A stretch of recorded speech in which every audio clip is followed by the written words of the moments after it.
तो hello everyone, my name is Himanshu Singh Patwal. हम basically continue कर रहे हैं अपना बिजनेस एनवायरनमेंट का टॉपिक। ठीक है, बिजनेस एनवायरनमेंट ये पार्ट 2 रहेगा इसका। फर्स्ट पार्ट में हमने क्या करा है, फर्स्ट पार्ट में हमने ये सीखा है कि बिजनेस एनवायरनमेंट होता क्या है। ठीक है, उसके फीचर क्या क्या होते हैं उसके बारे में थोड़ी हमने चर्चा करी है। ठीक है, अब हम इसकी इंपॉर्टेंस देखने वाले हैं कि इंपॉर्टेंस क्या है बिजनेस एनवायरनमेंट की। ठीक है, पर्टिकुलरली क्यों इंपॉर्टेंट है, किस तरीके से इसको प्रोसीड करना है, वो सारी चीजें हम इसमें देखेंगे कि क्यों इंपॉर्टेंट है। ठीक है, तो इंपॉर्टेंस के ऊपर बिजनेस एनवायरनमेंट आपको समझ आ गया, टोटलिटी ऑफ एक्सटर्नल फोर्स है। ठीक है, अब हम इंपॉर्टेंस के बारे में थोड़ी सी चर्चा करेंगे कि हम ये कर क्यों रहे हैं, हमें क्या जरूरत है बिजनेस एनवायरनमेंट को रीड करने की, हमें क्या जरूरत है बिजनेस एनवायरनमेंट को समझने की, क्यों हमारी ऑर्गेनाइजेशन के भीतर इंपॉर्टेंट है, ये क्यों करना है हमें, क्यों करना चाहिए हमें, ये सारी चीजें हम यहाँ पे देखेंगे इन टोटलिटी कि क्या इम्पैक्ट इसका होता है, क्यों ये इंपॉर्टेंट है फॉर अ बिजनेस ऑर्गेनाइजेशन। ठीक है, तो पहला क्या है, पहला पॉइंट हमने यहाँ पे लिखा हुआ है कि it enable the firm to identify the opportunities. ठीक है, मतलब ये फर्म को आइडेंटिफाई करने में, जो भी बिजनेस एनवायरनमेंट मतलब एनवायरनमेंट के भीतर तो काफी सारी चीजें चल रही हैं। ठीक है, एनवायरनमेंट के भीतर हमारे थ्रेट्स भी चल रहे हैं, हमारी अपॉर्चुनिटी भी चल रही है। तो अगर हम अपॉर्चुनिटी को आइडेंटिफाई कर लेते हैं पहले, तो हमारे लिए क्या होगा, फर्स्ट मूवर एडवांटेज जो होती है वो रहेगा। राइट, तो पहला पॉइंट इन्होंने क्या बताया कि भाई ऑर्गेनाइजेशन के एनवायरनमेंट के भीतर जो भी आपकी अपॉर्चुनिटीज है उनको फिगर आउट करने में ये मेरी हेल्प करेगा। It basically enabling to identify the opportunity. ठीक है, and you can be a first mover. ठीक है, and getting the first mover advantages. Right, ये पहला पॉइंट है। सीधा समझ आ रहा है कि भाई अपॉर्चुनिटी जो भी ऑर्गेनाइजेशन के भीतर है उसको डिक करेगा, उसको फिगर आउट करेगा, एंड उस अपॉर्चुनिटी से मैं कैसे एज अ बिजनेस ऑर्गेनाइजेशन, मैं कैसे as a business enterprises first mover advantages ले सकता हूँ।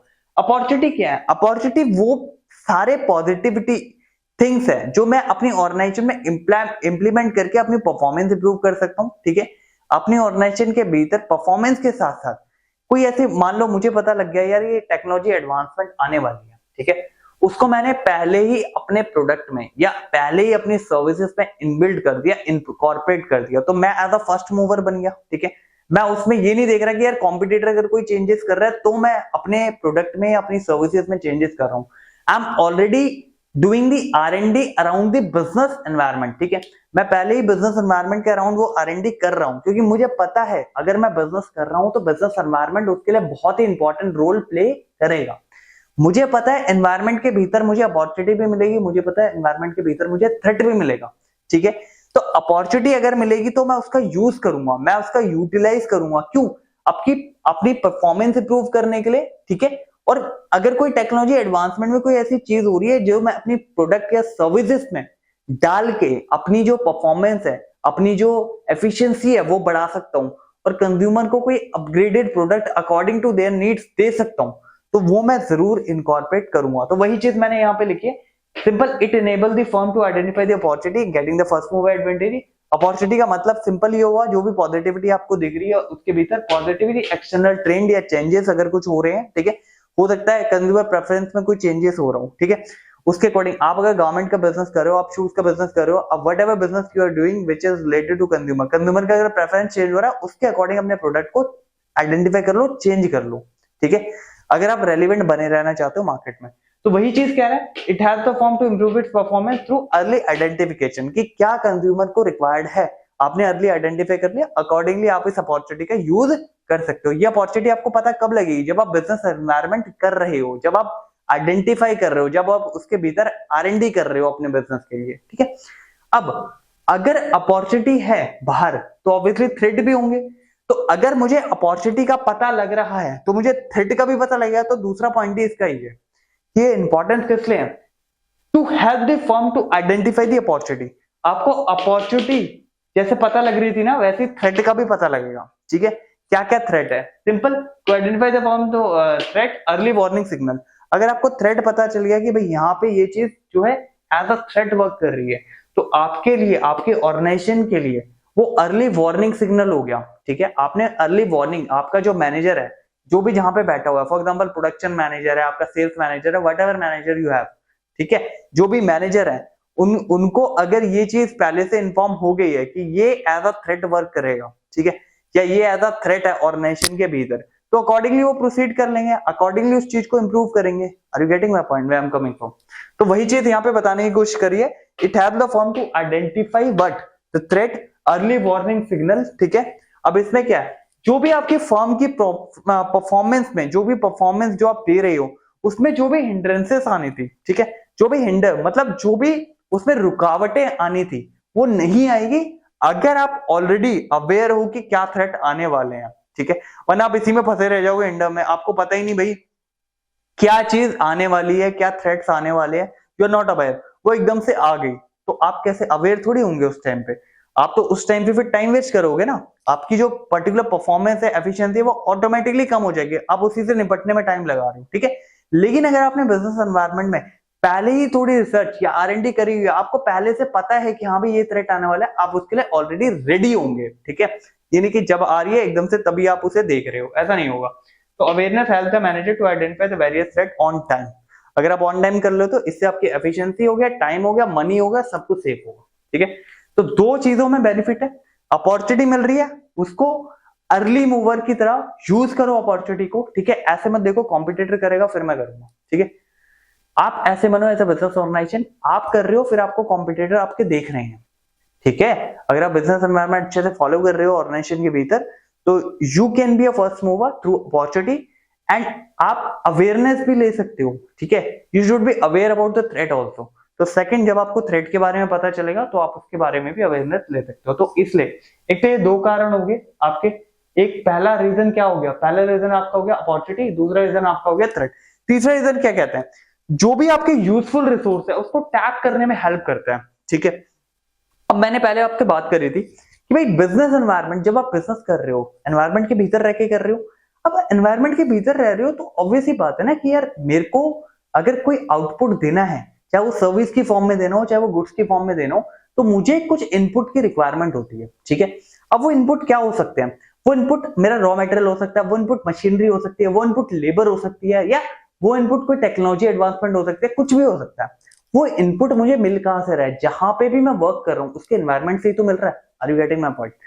तो उस एनवायरनमेंट से अगर आप उसकी अवेयरनेस पहले रखते हो, उसकी अवेयरनेस है आपको कि बिजनेस एनवायरनमेंट है क्या, तो जो भी इंपॉर्टेंट रिसोर्स आपके बिजनेस के लिए रिक्वायर्ड है उसको टैप आप जल्दी कर लोगे। Are you getting my point?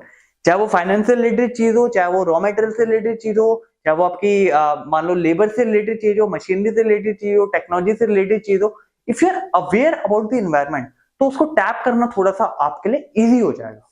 ठीक है जी, तो वही चीज यहाँ पे मेंशन करी है थर्ड में कि it helps in tapping the useful resources. ठीक है, अब enterprises depend on the environment for the input. Input जैसे मैंने आपको बताया वही इनपुट लिख, जैसे RM हो गया, मशीनरी होगी, power, electricity is the most important, water हो गया आपका, लेबर हो गया, फाइनेंस हो गया, etc। Understanding what we have to offer, आपको ये देखना पड़ेगा कि एनवायरनमेंट जहां भी आप बिजनेस करने का सोच रहे हैं, बिजनेस ऑलरेडी कर रहे हो, वो एनवायरनमेंट क्या क्या चीजें ऑफर कर रहा है आपको, right? You should be aware about it. आपको ये पता होगा कि क्या क्या चीजें मिल रही है रिसोर्स आउटपुट में, तो अकॉर्डिंगली आप आउटपुट अपना जनरेट करते हो। ठीक है, क्योंकि देखो कोई भी बिजनेस आप कर रहे हो, ठीक है, बिजनेस में आप इंडल्ज हो रहे हो, बिजनेस कर रहे हो, तो आपको सबसे पहले ये पता होना चाहिए ना यार, जहां पे मैं करना चाह रहा हूँ बिजनेस, वहां पे मेरे को इनपुट के लिए जो जो चीजें चाहिए, क्या वो रिक्वायर्ड चीजें अवेलेबल है या नहीं भी है। फॉर एग्जाम्पल, अगर मान लो आपको पता है कि भाई मेरे को ये आउटपुट पर्टिकुलर रिक्वायर्ड है, ये आउटपुट बनाना है, ठीक है, तो आपको पहले उसके लिए इनपुट तो डिसाइड करने होंगे ना, भाई ये इनपुट मुझे चाहिए, इतना रॉ मटेरियल चाहिए, इतना लेबर चाहिए, इतनी मशीनरी चाहिए, इतनी टेक्नोलॉजी एडवांसमेंट, इतना फाइनेंस चाहिए, तो वो सारी चीजें अवेलेबल है भी या नहीं। अगर आप बिजनेस एनवायरनमेंट से अवेयर हो तो उन सारे रिसोर्स को टैप करना आपके लिए इजी हो जाएगा। ठीक है, तो यू शुड बी अवेयर कि क्या क्या चीजें अवेलेबल है, क्या क्या इनपुट को मैं टैप कर सकता हूँ, अकॉर्डिंगली उसके अकॉर्डिंग फिर मैं आउटपुट अपने डिजाइन कर सकता हूँ या आउटपुट अपने बना सकता हूँ। ठीक है, तो अपॉर्चुनिटी का you must be understanding of the about the opportunity, फिर थ्रेट आपको पता चले, फिर आप रिसोर्स कैसे टैप कर सकते हो वो थर्ड में आपको पता लगा है। ठीक है, अब आपको पता है कि बिजनेस एनवायरनमेंट जो है वो डायनामिक इन नेचर है। ठीक है, तो यहाँ पे चेंजेस भी बहुत जल्दी जल्दी होते होंगे। अगर आप उस चेंजेस के बारे में या उस एनवायरनमेंट के बारे में आप अवेयर नहीं हो तो उस चेंजेस को कॉप अप करना बहुत मुश्किल हो जाएगा आपके लिए, राइट? रैपिडली चेंजिंग है, मतलब चेंज होता जा रहा है बिकॉज ऑफ इट्स एक नेचर है इसका, डायनामिक है ये, right. It is very dynamic, it is not predictable, हाँ ऐसा है तो ऐसा ही होगा, ऐसा है तो ऐसा ही होगा, राइट। अगर ऐसा होता, प्रेडिक्टेबल होता, तो वो स्टैटिक फॉर्म हो जाती, राइट। आपको पता है कि हाँ ये बिल्डिंग ब्लॉक्स है, इसको यहाँ फिट करना है, यहाँ फिट करना है, ऐसा नहीं है। ये एक आपका टोटली जो है रैपिडली चेंजिंग है, ठीक है। चेंजिंग की वजह से अगर आप बिजनेस एनवायरनमेंट के बारे में अवेयर नहीं हो तो आपके लिए थोड़ा सा इशू हो जाएगा इसमें, ठीक है। आपको बहुत ज्यादा दिक्कत आएगी इसमें, ठीक है, इसको टैकल करने में, वी कैन से। तो इसमें क्या है, एनवायरनमेंट डिपेंड ऑन दी, जो भी हम यहाँ पे rapidly changes due to dynamic in nature है, ठीक है। डायनामिक आपको पता है कि इसका नेचर है। Change take place in a fast pace. जो चेंज होता है ना वो जल्दी जल्दी होता है एनवायरनमेंट में, ऐसा नहीं होता कि मतलब आप वेट कर रहे हो, आप वेट कर रहे हो तो वेट करते ही रह जाओगे अगर आप ऑलरेडी अवेयर नहीं हो, ठीक है। एक टाइम ऐसा आएगा कि आप अब्सोल्यूट हो जाओगे अगर आप चेंज के साथ अडप्ट नहीं कर रहे हो अपने आप को, राइट। तो फोर्थ आपका क्या हुआ इसमें, जैसे हमने 3 डिस्कस कर लिए, तो फोर्थ क्या है, ये आपको हेल्प करता है जो भी रैपिड चेंजेस हो रहे हैं, क्योंकि इसका बिजनेस एनवायरनमेंट का नेचर क्या है, डायनामिक नेचर है। तो ऑब्वियसली डायनेमिक नेचर होने की वजह से इसमें जो चेंजेस है वो बहुत ज्यादा फास्ट पेस में चेंज होता रहता है। तो अगर if you are aware about the business environment तो उस चेंज को कॉप अप करने में आपके लिए थोड़ी सी इजीनेस आएगी। लेकिन अगर आप उसके बारे में अवेयर ही नहीं हो तो कैसे आप उसे कॉप अप करोगे, नहीं कर पाओगे, राइट। तो इसके डायनेमिक नेचर होने की वजह से ये चेंज होता जा रहा है। उस चेंज को कॉप अप करने के लिए आपको बिजनेस एनवायरनमेंट के बारे में पता होना चाहिए, you should be aware about it. पता कैसे चलेगा, जब आप उसे इंप्लीमेंट कर रहे हो ऑर्गेनाइजेशन के भीतर, ऑब्वियस ही बात है, तभी तो पता चलेगा आपको। अब देखो इधर, help in कॉपिंग with the rapid changes. क्यों है ये रैपिड चेंजेस, क्योंकि इसका नेचर कैसा है, डायनेमिक नेचर है। जैसे हमने देखा था इसका नेचर क्या है, डायनेमिक नेचर है, ठीक है। ये बदलता रहता है, ये बदलता रहता है, it is not static. Change take place at a fast pace, बहुत ही फास्ट पेस में लेता है। In order to cope up with the changes, must have an understanding of business environment. आपको business environment की understanding होनी चाहिए। You should be aware about your environment. You should be aware about our social environment, your political environment, your legal environment, your technology advancement requirement. जो भी आपके environment में चल रहा है, जो related है, चाहे वो general course में related हो, specific हो, उसके बारे में you should be aware, ठीक है। अगर आप इससे कॉप अप करना चाहते हो रैपिड चेंज से, तो you should be aware about it, ठीक है। आप अपने बिजनेस एनवायरनमेंट के बारे में अवेयर होने चाहिए। अगर आपको इसको कॉप अप करना है तो उसके अकॉर्डिंग ही आप सुटेबल कोर्स ऑफ एक्शन जो है क्रिएट कर सकते हो, ठीक है। तो अभी तक हमने 4 चीजें देखी है इंपॉर्टेंस में। पहला, अपॉर्चुनिटी एनालाइज करो, अपॉर्चुनिटी पता करो, फर्स्ट मूवर एनालिसिस ले जाओ, फर्स्ट मूवर जो एडवांटेज है आपका एनालाइज करके वो ले जाओ। दूसरा, थ्रेट को एनालाइज करो और आपको पता होना चाहिए कहां पे मुझे थोड़ा सा टेक केयर करके चलना है, ठीक है। आपको ये पता चलेगी दोनों चीजें कि भाई अपॉर्चुनिटी मुझे पता है, मुझे थ्रेट पता है। अब मुझे ये भी पता है कि ऑर्गेनाइजेशन के भीतर अपॉर्चुनिटी क्या है, मुझे ये भी पता है ऑर्गेनाइजेशन के भीतर थ्रेट क्या है। अपॉर्चुनिटी का बेनिफिट कैसे लेना है, फर्स्ट मूवर एडवांटेजेस कैसे लेनी है उसकी, थ्रेट से बचना कैसे है, उससे सेव कैसे होना है, क्या क्या चीजें, क्या क्या कोर्स ऑफ एक्शन में उसमें ले सकता हूं। तीसरा, जो मेरे लिए सबसे इंपॉर्टेंट है, रिसोर्स। तो उस रिसोर्स को कैसे टैकल करना है, उसको कैसे टैपिंग करनी है उस रिसोर्स की, वो थर्ड पॉइंट आ गया। चौथा, डायनेमिक नेचर होने की वजह से जो रैपिड चेंजेस हो रहे हैं, उन चेंजेस से कैसे कॉप अप करना है, वो भी मुझे बिजनेस एनवायरनमेंट के अंडरस्टैंडिंग से पता चलेगा। Are you getting my point. Fifth point पे आ जाओ, ये आपको प्लानिंग एंड पॉलिसी बनाने में भी हेल्प करता है, ठीक है। अब बोले प्लानिंग क्या होती है, पॉलिसी क्या होती है। देखो, प्लानिंग सिंपली क्या है, जब आप कोई फ्यूचर कोर्स ऑफ एक्शन करने का प्लान कर रहे हो, ठीक है, इससे अगला बिजनेस एनवायरनमेंट से अगला जो टॉपिक आएगा दैट इज प्लानिंग, राइट। तो प्लानिंग एंड पॉलिसी में भी आपको हेल्प कैसे करेगा। प्लानिंग एंड पॉलिसी मतलब प्लानिंग में आप डेवलप कर रहे हो कि फ्यूचर कोर्स ऑफ एक्शन में क्या क्या चीजें किस तरीके से करनी है, ठीक है। और पॉलिसीज क्या, आप एक पॉलिसी बनाते हो, एक गाइडलाइंस बनाते हो, इसको फॉलो कर करके मुझे वहां वो चीज फॉलो करनी है। तो प्लानिंग एंड पॉलिसी को बनाने में भी आपकी हेल्प करता है, ठीक है, उसको डेवलप करने में भी आपकी हेल्प करेगा। Are you getting my point, वही पॉइंट है यहाँ पे। तो it assist in planning and policy, ठीक है। प्लानिंग मैंने बताया आपको, simple future course of action का जो भी है वो देखने में आपको हेल्प करेगा, ठीक है। डेवलप करना है कोर्स ऑफ एक्शन क्या रहेगा, और जो पॉलिसी आपकी है वो सिंपली आपका एक गाइडलाइंस होती है डिसीजन मेकिंग के लिए। कोई भी आप डिसीजन लेते हो या कुछ भी लेते हो, उसके लिए गाइडलाइंस है कि आप इसे फॉलो कर सकते हो ताकि आपका डिसीजन जो है वो करेक्ट डिसीजन हो, ठीक है। और मोस्ट प्रॉब्ली इनकरेक्ट ना हो, मतलब मॉडरेट हो या जैसा भी हो, आप इस गाइडेंस को यूज कर सकते हो, ठीक है। तो आप ऑर्गेनाइजेशन के भीतर वो कुछ प्लान करते हो, फॉर एग्जाम्पल आपने प्लानिंग कर ली, पॉलिसी बना ली, लेकिन प्लानिंग एंड पॉलिसी जब आपकी बनती है तो वो बिजनेस एनवायरनमेंट के बेसिस पे ही बनती है। तो उसमें क्या करना है, इट भी कंसिस्ट अपॉर्चुनिटी एंड थ्रेट। आपको पता है कि बिजनेस में मेरे पास अपॉर्चुनिटी भी है एनवायरनमेंट पे और थ्रेट भी है। अपॉर्चुनिटी या थ्रेट बिजनेस के लिए, मतलब जो मेरी बिजनेस एंटरप्राइजेस है उसमें मेरे को दिख रहा है कि मेरे पास अपॉर्चुनिटी भी है एनवायरनमेंट के भीतर और मेरे पास थ्रेट भी है। तो जब आपको ये दिख रहा है कि अपॉर्चुनिटी भी है, थ्रेट भी है बिजनेस एंटरप्राइजेस के लिए, तो उसकी अंडरस्टैंडिंग के बेसिस पे ही तो आप प्लानिंग करोगे, उसकी अंडरस्टैंडिंग के बेसिस पे ही तो आप पॉलिसी बनाओगे, right. If you are not aware कि क्या अपॉर्चुनिटी है, क्या मेरे पास थ्रेट है, तो कैसे आप प्लानिंग एंड पॉलिसी करोगे, ठीक है। तो प्लानिंग एंड पॉलिसी को करने के लिए you should be aware about your business environment, you should be aware about your resources, you should be aware about क्या अपॉर्चुनिटी अवेलेबल है, आपको ये पता होना चाहिए क्या थ्रेट है आपके बिजनेस ऑर्गेनाइजेशन के भीतर, कैसे कैसे रिसोर्स को टैप आप करोगे, क्या रैपिड चेंजेस चीजें होनी है, उसके बेसिस पे आप अपना जो है थ्रेट और आपकी अपॉर्चुनिटी के बेसिस पे आप अपनी प्लानिंग एंड पॉलिसी क्रिएट करते हो, प्लानिंग एंड पॉलिसी को बनाते हो।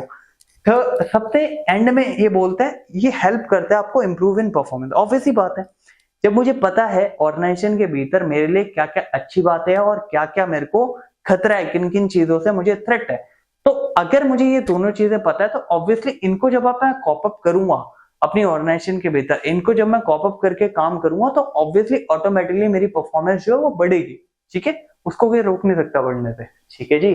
तो वही चीज कह रहे हैं कि help in improving the performance, ठीक है। Future of enterprises depend what happen in the business environment. Obviously business environment क्या चीजें हो रही है, क्या सोशल चेंजेस आ रहे हैं, क्या कस्टमर की प्रेफरेंस जो है वो चेंज हो रही है, जो भी मेरे क्लाइंट है उनकी क्या प्रेफरेंस अगर कोई चेंज हो रही है तो उसके अकॉर्डिंग मेरे को अपने आप को भी डेवलप करना पड़ेगा। तो उस पे पूरा डिपेंड करेगा कि परफॉर्मेंस कैसा रहेगा इसका लॉन्ग रन में, ठीक है। अगर आप बिजनेस ऑर्गेनाइजेशन को इनकॉर्पोरेट करते हो, मतलब फॉर एग्जांपल जो भी आपकी बिजनेस ऑर्गेनाइजेशन है उसमें आपका बिजनेस एनवायरनमेंट की पूरी अंडरस्टैंडिंग लेके उसको इनकॉर्पोरेट कर दिया आपने, ठीक है। अगर उसको इनकॉर्पोरेट कर दिया तो लॉन्ग रन में आप बहुत अच्छा करोगे, ठीक है। लॉन्ग रन में आप बहुत अच्छा करोगे क्योंकि यू आर ऑलरेडी कॉन्टिन्यूसली आप वो चीजें कर रहे हो, कॉन्टिन्यूसली चेंजिंग एनवायरनमेंट है, उसको देखने के लिए आप बिजनेस एनवायरनमेंट रन करा हुआ है अपने अपने ऑर्गेनाइजेशन के भीतर। तो इससे क्या होगा, future enterprises depend on what happening to the business environment, right. अब इससे क्या होगा, enterprises can monitor the environment, ठीक है, one who improve it and in the long run. मतलब सिंपल है, ऑर्गेनाइजेशन जो लॉन्ग रन में चलने वाली है, जो इसको देख के, चाहे वो अपॉर्चुनिटी हो आपकी, चाहे वो थ्रेट हो आपके, चाहे वो आपका रिसोर्स में क्या क्या चीजें अवेलेबल हो रही है, क्या क्या चीजें नहीं अवेलेबल हो रही है, क्या क्या और चीजें मैं ले सकता हूं अपने प्रोडक्ट को इंप्रूव करने के लिए, डायनेमिक नेचर को देखते हुए प्लानिंग एंड पॉलिसी मैं क्रिएट कर रहा हूं एंड देन अकॉर्डिंगली इंप्रूवमेंट मैं कर रहा हूं। इंप्रूवमेंट मैं कैसे करूंगा, इंप्रूवमेंट मैं तभी तो करूंगा जब मुझे उसके बारे में अवेयरनेस होगी। अब जब मैं इंप्रूव कर रहा हूं ऑब्वियसली मेरी जो एफिशिएंसी है वो बढ़ रही है, लास्ट पॉइंट जो है मेरी परफॉर्मेंस जो है, एफिशिएंसी बढ़ेगी तो ऑटोमेटिकली परफॉर्मेंस भी मेरा इंक्रीज हो ही जाएगा। अब अगर परफॉर्मेंस मेरी इंक्रीज हो रही है तो ऑब्वियसली एनवायरनमेंट की वजह से आप इंप्रूव कर रहे हो अपनी परफॉर्मेंस को, उसके साथ साथ लॉन्ग रन में स्टेबिलिटी भी आपकी सुनिश्चित हो जाती है, ठीक है। इट विल मेक श्योर कि आप लॉन्ग रन में इसको जो है स्टेब्लिश करो, ठीक है। तो ये हमारा पार्ट 2 था, ठीक है। तो ये हमारा पार्ट 2 था जिसमें इंपॉर्टेंस देखी हमने बिजनेस एनवायरनमेंट के। अभी तक हमने 2 पार्ट करे हैं, ठीक है, बिजनेस एनवायरनमेंट के। पहले पार्ट में बिजनेस एनवायरनमेंट की डेफिनेशन देखी थी, फीचर देखे थे।